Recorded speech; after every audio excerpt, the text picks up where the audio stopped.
करवा रहे हैं, सैड सॉन्ग गा रहे हैं, लेकिन एक गाना था, वाह पहिले नहाल कबहू।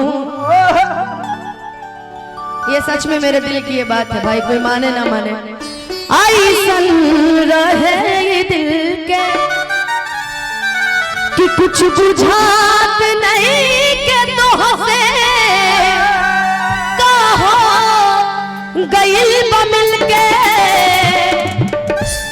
लेकिन इसको शुरू से गाएंगे कि अखिया लड़ल बजब से दिल में करार नहीं खे।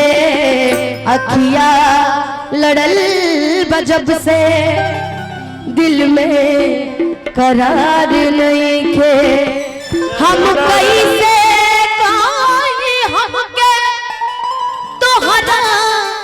से प्यार नहीं है तोहरा सिवाय जग में केहू हमार नहीं है।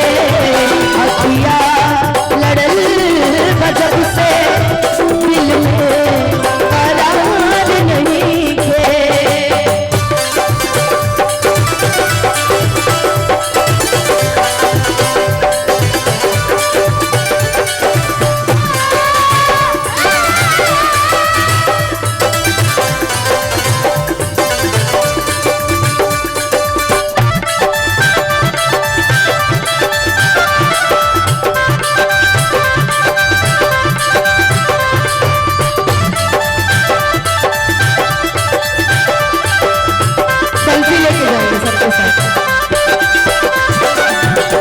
पहिले नहाल कबहू ऐसन रहे दिल के।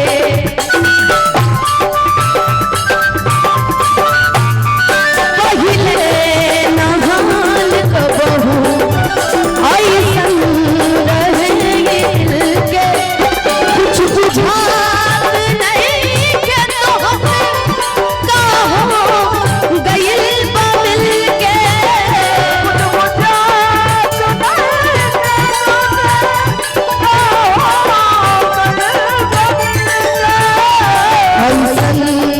बीमारी धैलस कबनो सुधार नहीं खे। अखिया लड़ल बजब से दिल में करार नहीं खे।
अखिया लड़ल बजब से दिल में करा